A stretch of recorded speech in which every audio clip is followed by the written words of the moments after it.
2년 전 이맘때 우리나라에 참 가슴 아픈 일이 있었습니다. 지난 2022년 10월 28일 서울 이태원에 있는 세계 음식거리에 할로윈 데이를 앞두고 10만여 명의 인파가 몰렸습니다.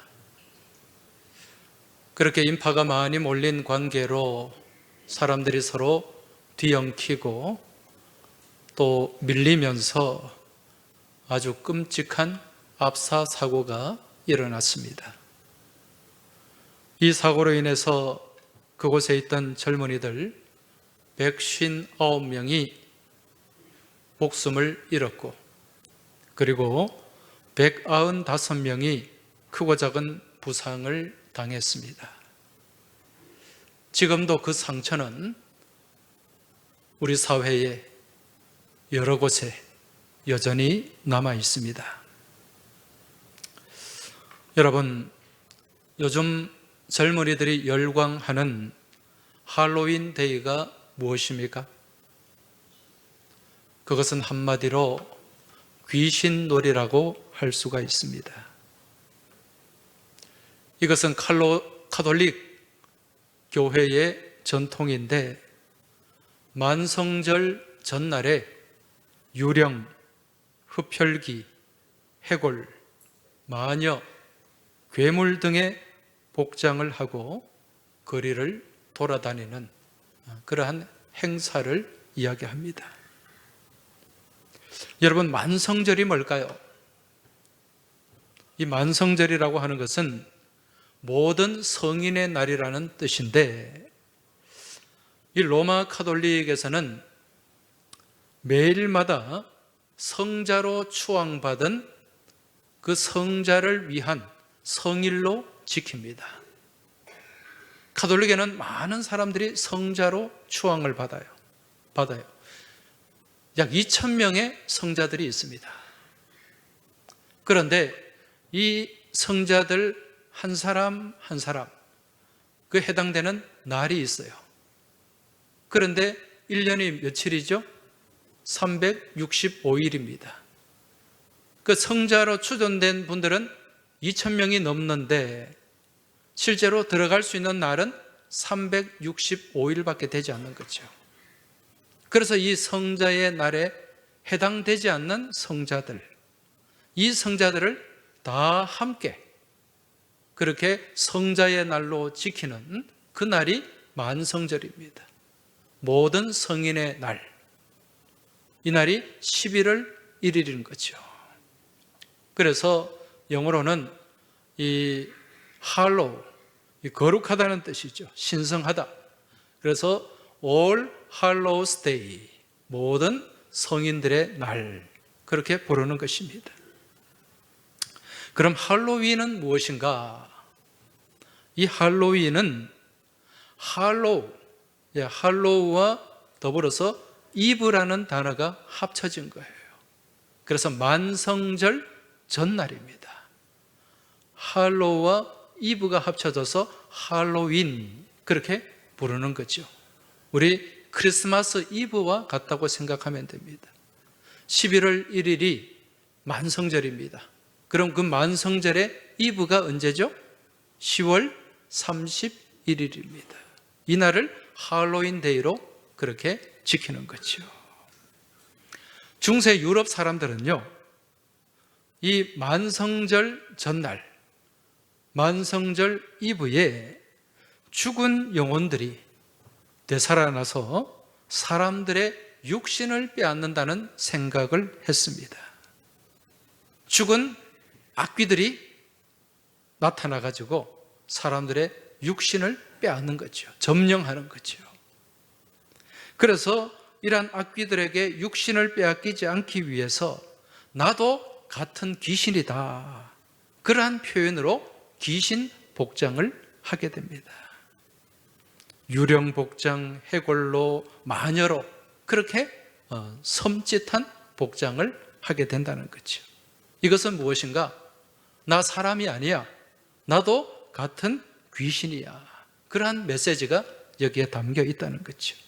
따라서 이 할로윈 데이는 귀신이 되는 날이고 귀신과 함께 노는 날이라고 할 수가 있습니다. 그런데 이러한 악한 영적인 문화가 우리나라에 들어왔어요. 이태원 쪽에 그 용산 미군 부대가 있지 않습니까? 그 미군 부대에서 이런 문화들이 흘러나오기 시작하면서 한 10여 년, 한 15년 전후부터 이런 문화가 우리 사회를 잠식하기 시작했습니다. 그래서 10월 31일이 되면 유치원부터 초등학교, 중학교, 고등학교, 대학생들까지, 심지어는 성인들까지 이러한 귀신놀이에 동참을 하게 된다는 거죠. 요즘은 이 유치원에서 대부분의 유치원이 이런 할로윈데이 행사를 합니다. 근데 참 진짜 어이가 없는 것은요, 교회에서 운영하는 유치원이 있지 않습니까? 그 교회에서 운영하는 유치원에서도 이런 할로윈데이 행사를 한다는 거예요. 물론 우리 노리아 유치원은 그렇지가 않습니다. 근데 여러분, 이러한 할로윈 현상을 가만히 들여다보면 그 가운데 악한 영적인 흐름이 개입되어 있는 것을 볼 수가 있습니다. 여러분, 10월 31일은 어떤 날입니까? 우리 개신교에서 바라볼 때 10월 31일은 마르틴 루터가 종교개혁을 한 날이에요. 지금 10월 31일이 들어있는 이 주간, 이 주일을 우리는 종교개혁 기념주일로 지키는 겁니다. 이러한 종교개혁을 한 10월 31일 이 날을 온갖 귀신놀이, 귀신 문화로 덮어버리려는 악한 영적인 관계가 여기에 담겨 있다는 것, 이걸 우리가 깨달아야 될 줄로 믿습니다. 따라서 이것은 분명히 하나님이 기뻐하시는 일이 아니에요. 그래서 요즘 한국 교회가 어떤 운동을 하는가? 이 할로윈을 홀리윈으로 바꾸자는 그러한 이제 운동이 일어나고 있습니다. 홀리가 뭡니까? 거룩이죠. 윈이 뭡니까? 승리한다. 거룩이 승리한다. 할로윈이 아니라 홀리인, 거룩이 승리하는 그러한 날로 바꾸어 나가자. 그런 이제 움직임이 펼쳐지고 있다는 것입니다. 오늘은 종교개혁 507주년 기념주일로 지키는 주일입니다. 여러분, 종교개혁이 무엇입니까? 그것은 바로 하나님 말씀으로 돌아가는 거예요. 오늘 박경호 장로님 기도 가운데서도 말씀하셨습니다마는 이 종교개혁의 모토가 뭡니까? 오직 하나님의 말씀, 솔라 스크립추라, 오직 믿음, 솔라 피데, 오직 은혜, 솔라 그라티아. 이게 3대 모토예요. 다시 말씀으로 돌아가고, 말씀으로 돌아가서 믿음을 회복하고 은혜의 자리로 나아가는 것, 이게 바로 종교개혁의 목표라는 것입니다. 그래서 이 날은 세상의 온갖 악한 문화와 가치관과 풍습에 물든 우리 기독교의 거룩을 회복하는 날, 이 날이 바로 종교개혁의 날이다. 이걸 우리가 깨달아야 될 줄로 믿습니다. 이제 이러한 거룩을 회복하기 위해서는 우리가 어떤 믿음의 삶을 살아야 되는가? 여러분, 오늘 말씀을 통해서 우리가 한번 살펴보도록 하겠습니다.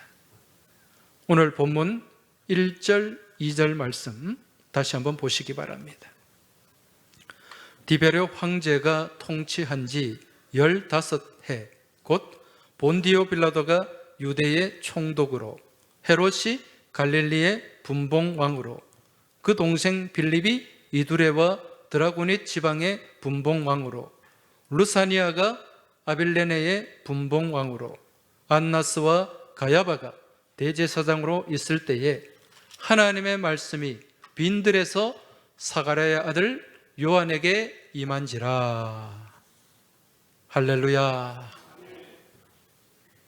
자, 오늘 이 말씀은 이 예수님 당시에 유대의 정치적, 종교적 상황을 잘 보여주는 말씀입니다.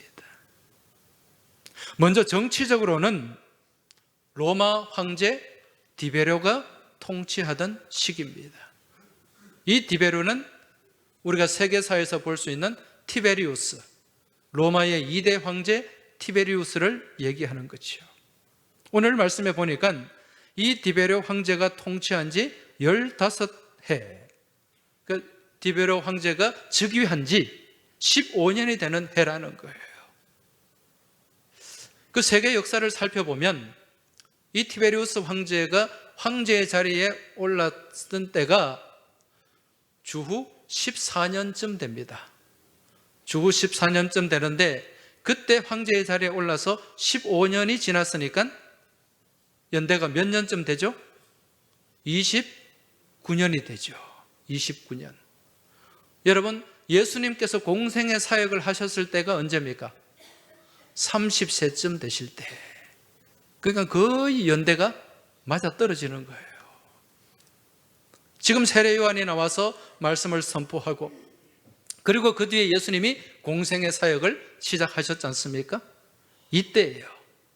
이때 디베로가 로마 황제로 있었고, 유대 땅에는, 이 팔레스타인에는 누가 다스리고 있었습니까?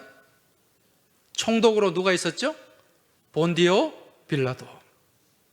그리고 세워진 분봉왕이 있었습니다. 그 분봉왕이 누굽니까? 헤롯 왕이에요.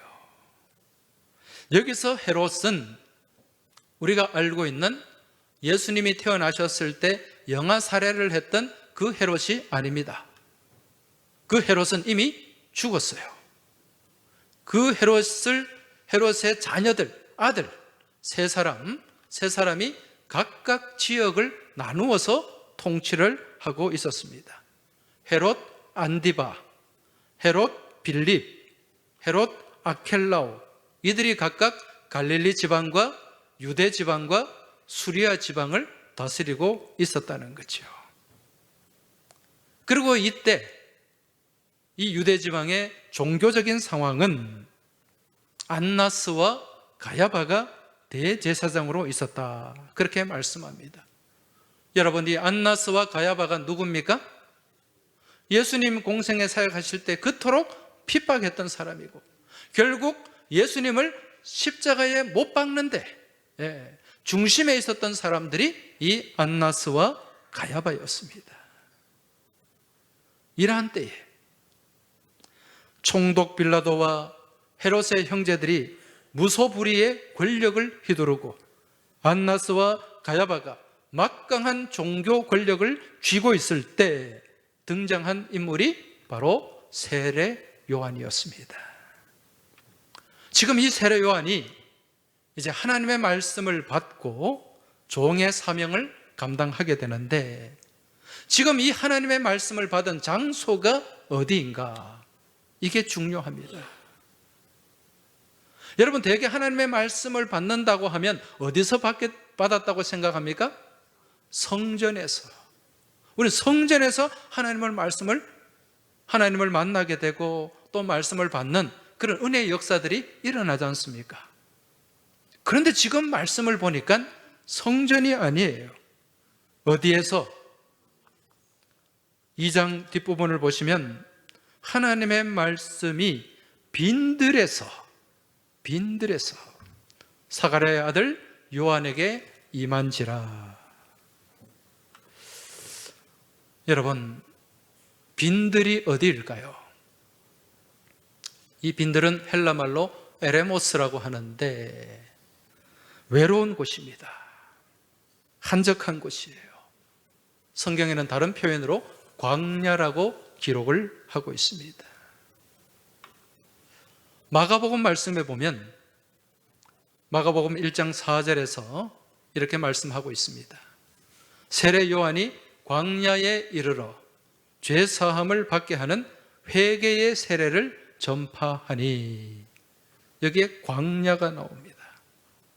세례 요한은 광야에서, 빈들에서 하나님의 말씀을 받았고, 또 메뚜기와 석청을 먹으며 약대 털옷을 입고서 회개의 세례를 선포했습니다. 세례 요한이 하나님의 말씀을 받은 곳, 그곳은 예루살렘의 화려한 성전이 아니었습니다. 그곳은 어디였습니까? 빈들이요 광야였다는 거예요.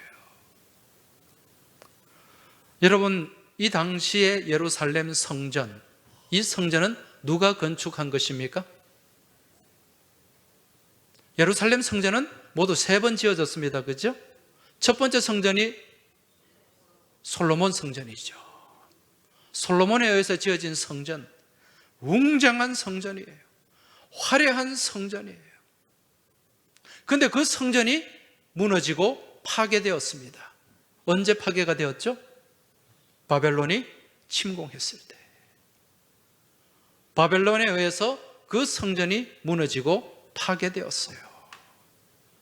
그리고 다시 그로부터 50여 년 뒤에 성전이 재건이 됩니다. 누구에 의해서? 수룹바벨에 의해서. 이 수룹바벨에 의해서 재건된 성전은요, 앞에 솔로몬 성전과 비교했을 때 너무도 초라한 성전이었어요. 그래서 에스라 말씀을 보면 거기에 이 성전의 기초가 놓아질 때 많은 사람들이 통곡을 했다고 말씀합니다. 그리고 또 어떤 사람들은 기뻐했다, 그렇게 얘기를 하는데, 그 이유가 무엇인고 하니, 지금 이 사람들 중에는 과거의 솔로몬 성전의 그 웅장함을 기억하고 있는 거예요. 그런데 그 성전이 다 무너지고 새로 성전을 짓는데 그 기초가 옛날 성전에 비해서 너무너무 초라한 거예요. 너무 작은 거예요. 그래서 그것을 보면서 통곡을 했다. 그리고 또 한편으로 어떤 사람들은 포로 생활에 돌아와서 그래도 성전의 기초가 놓여지니까 감사한 마음으로 기뻐한 것입니다. 그런데 그 당시에 성전이 그렇게 초라할 수밖에 없었어요. 왜 그럴까요? 여러분, 포로에서 돌아온 사람들이 무슨 돈이 있겠습니까? 건축할 자금이 없잖아요. 그러니까 작게 지을 수밖에 없죠. 그리고 그 당시에 사마리아 사람들의 방해가 얼마나 심했습니까? 그래서 그 스룹바벨 성전은 옛날 성전에 비해서 작고 초라할 수밖에 없었다는 거죠. 이스라엘 백성들의 마음에는 항상 여기에 대한 안타까움이 있었습니다. 성전을 볼 때마다. 그러던 차에 이제 로마가 이 유대 땅을 점령을 하게 되고, 이 유대 땅을 다스릴 분봉왕을 세우게 됩니다. 그 분봉왕이 누구였습니까? 헤롯이었죠. 그런데 여러분, 이 헤롯은 정통 유대인입니까? 아니죠. 이둠의 사람이에요. 정확하게 얘기하면 에돔 족속이에요. 야곱의 후손이 아닙니다. 그러니까 정통성이 없으니까 유대 사람들이 따르겠어요, 안 따르겠어요? 안 따르죠. 그래서 이 헤롯이 유대 사람들의 이 민심을 얻기 위해서, 환심을 사기 위해서 던져준 선물이 하나 있어요. 그 선물이 뭘까요? 성전 건축입니다. 이 헤롯에 의해서 옛날 솔로몬 성전 못지않은 그러한 화려한 성전, 웅장한 성전을 다시 건축이 되었습니다. 그래서 예수님 당시에 있었던 성전은 무슨 성전이다? 헤롯 성전이다. 그런데 여러분, 이 세례 요한에게 임하는 하나님의 말씀, 어디에서 임했습니까? 이 화려한 헤롯 성전이었습니까? 아니죠. 빈들이었습니다. 광야였습니다. 절대 권력을 가지고 있는 빌라도의 총독 관저도 아니었고, 화려한 헤롯 궁전도 아니었고, 헤롯에 의해 지어진 그 으리으리한 성전도 아니었습니다. 척박한 빈들, 풀 한 폭이 자라지 않은 광야에서 하나님의 말씀이 임했다, 그렇게 말씀하고 있습니다.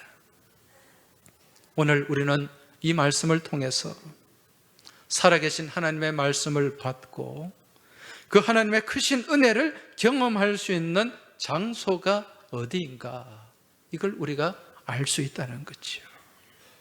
세상의 권력과 결탁이 된 화려한 헤롯 성전이 아니라 오직 하나님만 바라보고 하나님만 의지할 수밖에 없는 빈들이라는 거예요. 여러분, 빈들은 어떤 곳입니까? 말 그대로 아무것도 없는 곳이에요. 마실 물도 없고 먹을 양식도 없고 기거할 장소도 없는 곳, 오직 하나님의 절대적인 은혜만 바라봐야 하는 곳, 그곳이 바로 빈들이요 광야라는 것입니다. 여러분, 이스라엘 백성들이 출애굽을 했을 때 하나님께서 이들을 어디로 이끄셨습니까? 광야로 이끄셨어요. 이 이스라엘 백성들을 이끌어서 여러분 가나안까지 들어가는데 빨리 가면 보름이면 갑니다. 좀 여유 있게 가도 한 달이면 거기에 들어갈 수 있어요. 그런데 이 광야에서 몇 년 동안 머물렀습니까? 40년을 머물렀어요. 40년을. 여기에는 하나님의 특별한 뜻이 있다는 거예요. 사도행전 7장 38절에 보면 스데반 집사는 이 광야를 광야교회다, 그렇게 부르고 있습니다. 이 광야에서 그러한 영적 불순물을 다 뽑아내고 하나님을 만나게 하시고 그 말씀 안에서 능력 있는 삶을 살아가도록 훈련을 시킨 거예요. 그래야만 가나안 땅에 들어갈 수 있기 때문에, 가나안 땅에 들어가는 게 중요한 게 아니에요. 여러분, 가나안 땅에는 이미 그곳을 점령하고 있는 악한 문화가 있고 악한 영성이 있고 악한 세력들이 있어요. 그냥 들어가면은 또 거기에 흡수되고 만다는 거예요. 여기에 맞서서 이기기 위해서 광야의 영성을 가져야 되는 거예요. 그러기 위해서 우리 하나님께서 40년 동안 광야에서 훈련을 시키신 겁니다. 여러분, 과거 중세교회가 왜 은혜도 없고 능력도 없는 타락한 교회가 되고 말았을까요? 그 이유는 분명합니다. 교회가 세상의 권력과 결탁을 했기 때문에 그렇습니다. 세상의 가치관이, 세속적인 가치관이 교회를 지배했기 때문에 그래요. 그리고 내실보다는 화려한 외양에 치중했기 때문에 그렇습니다. 중세시대에 지어진 그 성베드로 성당 얼마나 크고 화려합니까? 그 길이만 200m가 넘어요. 그 당시에 그런 건물을 지었다는 것은 엄청난 노력이 거기에 쏟아졌다는 것입니다. 밀라노 성당도 마찬가지예요. 지금도 짓고 있는 스페인의 파밀리아 성당도 마찬가지입니다. 얼마나 화려한지 모릅니다. 외양에 치중한 거죠. 본질을 잃어버린 겁니다. 오늘날 교회가 왜 능력을 잃어버렸고 세상에서 손가락질을 받습니까? 교회가 능력을 잃어버렸기 때문에 그래요. 본질을 잃어버리고 있기 때문에 그렇다는 것입니다. 광야의 영성을 잃어버렸기 때문에 그렇습니다. 교회가 힘이 없는 거예요. 세상의 가치관이 교회 안에 들어와서 교회를 지배하고 있는 거예요. 사도행전 8장에 보면 에티오피아 여왕 간다게가 등장합니다.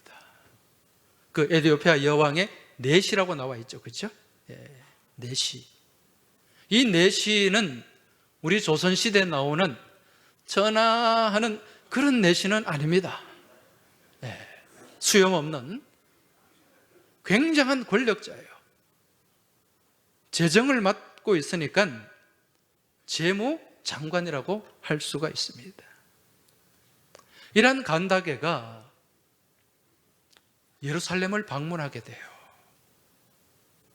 하나님에 대한 이야기를 듣고 은혜를 받기 위해서 예루살렘에 방문을 해서 성전에 오르게 됩니다. 예배를 드리기 위해서. 그런데 그가 올라간 그 성전에서 아무것도 얻질 못했습니다. 여러분, 이 에티오피아에서 예루살렘까지 거리가 장장 1600km나 됩니다. 1600km면은 그 거리가 엄청나죠?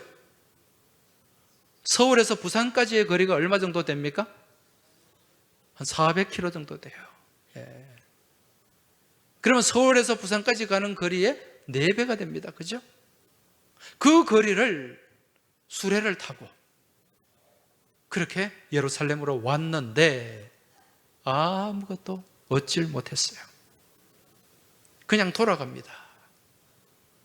돌아가던 길에 누구를 만나게 되죠? 사도 빌립을 만나게 됩니다.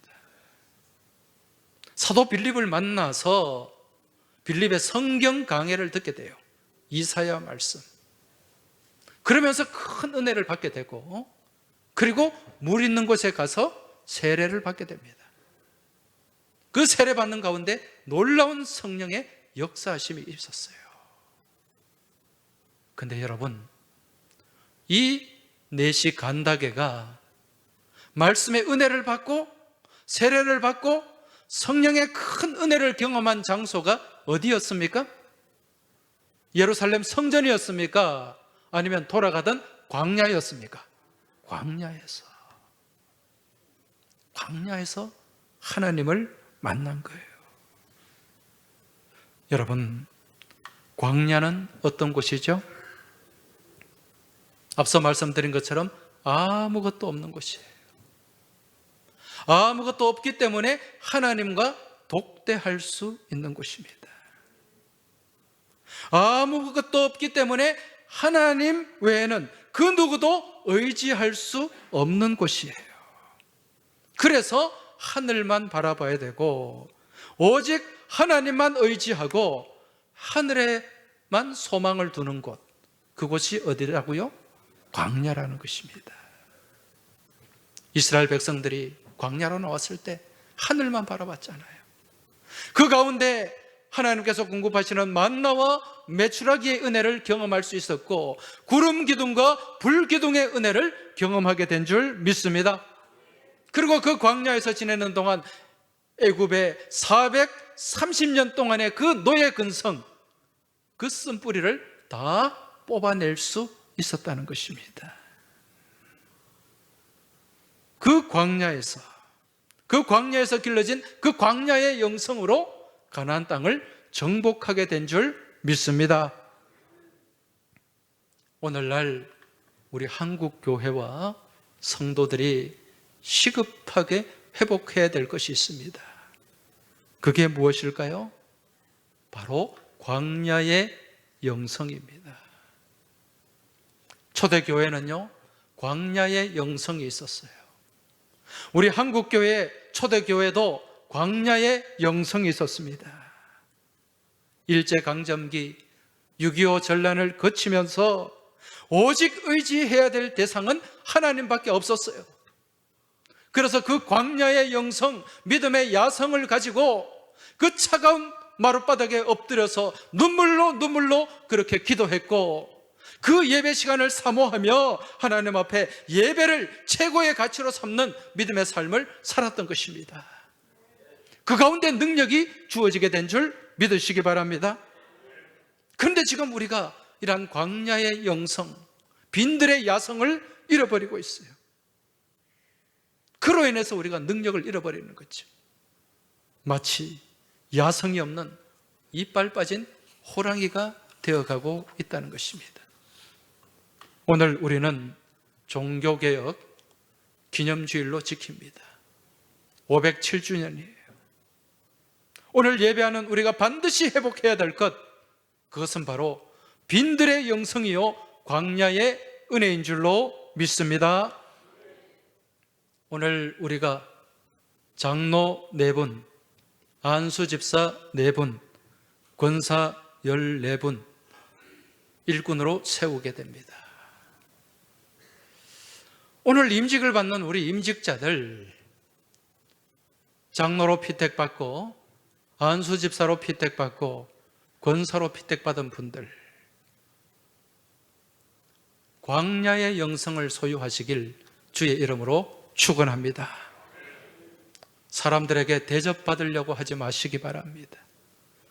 직분을 가지고 목소리 높이고 힘자랑하려고 하지 마시기 바랍니다. 그건 헤롯 성전으로 들어가는 것입니다. 헤롯 궁으로 들어가는 거예요. 그럼 우리는 어디로 가야 될까요? 광야로 가야 됩니다. 광야로 나가서 그곳 광야에서 하나님만 바라보는 순전한 믿음을 회복하고, 그곳 광야에서 나의 영적 불순물을 제거하고, 그곳 광야에서 나의 못된 자, 교만한 모습이 깨어지고 부서져야 된다는 것입니다. 이게 광야로 나아가는 것이고 광야 교회에 머무는 모습입니다. 바라기는 나를 내세우고 기득권을 주장하고 위에서 군림하려고 하는 헤롯 성전의 직분자가 되지 마시길 주의 이름으로 축원합니다. 나를 낮추고 겸손하게 섬기며 주님을 닮아가는 광야 교회의 직분자들로 세워지길 주님 이름으로 축복합니다. 이제 이 시간 우리 다 같이 이러한 믿음의 고백을 담아서 우리가 광야로 들어가도록 하겠습니다. 광야를 지나가도록 하겠습니다.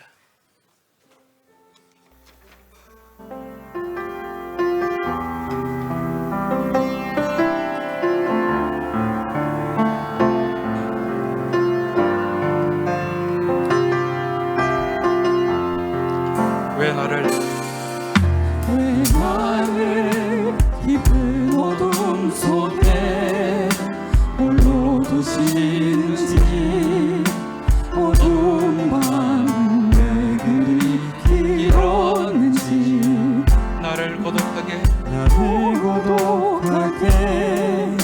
나를 낮아지게 세상 어디도 그대 곳이 없게 하셨네.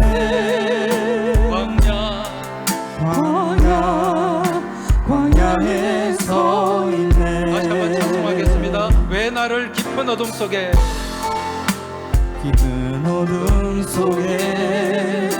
홀로 두시는지, 어두운 밤은 왜 그리 길었는지, 나를 고독하게 나를 낮아지게 세상 어디도 그댈 곳이 없게 하셨네. 광야에 서 있네. 광야에 서 있네.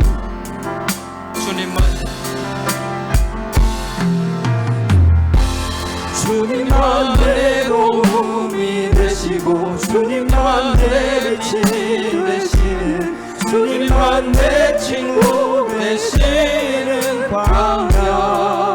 주님 손 놓고는 단 하루도 셀 수 없는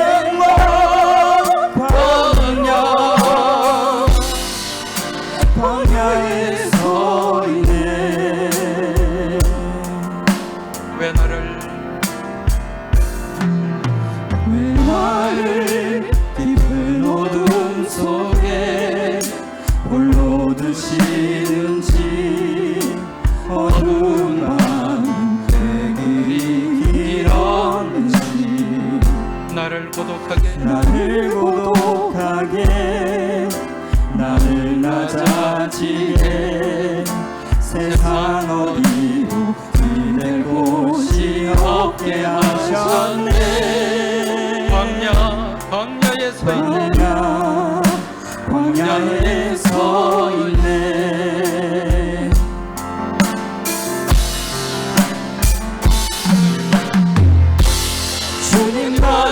내 도움이 되시고 주님만 내 빛이 되시는 주님만 내 친구 되시는 광야 주님 손 놓고는 단 하루도 살 수 없는 광야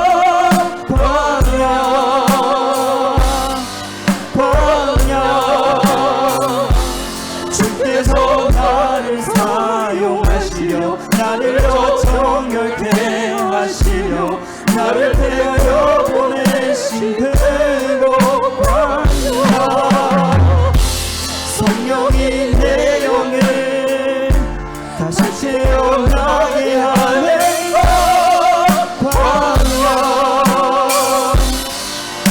광야에 서 있네 다시 한번 찬송하겠습니다. 왜 나를 깊은 어둠 속에 홀로 두시는지 어두운 밤에 그리 길었는지 나를 고독하게 나를 낮아지게 세상 어디도 기댈 곳이 없게 하셨네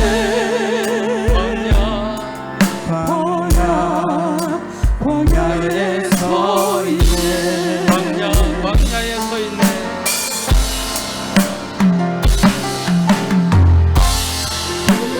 내 도움이 되시고 주님만 내 빛이 되시는 주님만 내 친구 되시는 광야 주님 손 놓고는 단 하루도 살 수 없는 광야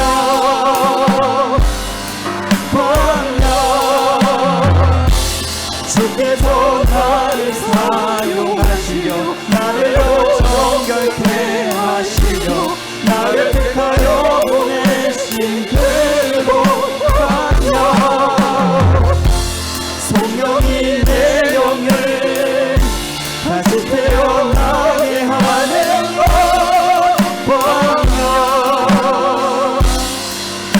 광야에 서 있네 광야에 서 있네. 이 시간 우리 같이 기도하겠습니다. 우리가 광야에 서야 됩니다. 광야를 지나야 됩니다. 광야에서 하나님을 만나야 됩니다. 편안하고 안락하고 화려한 헤롯 성전으로 들어가지 마시기 바랍니다. 나를 낮추고 겸손하게 섬기며 주님을 닮아가는 광야 교회에 머무는 주의 권속들이 될 수 있길 주의 이름으로 축복합니다.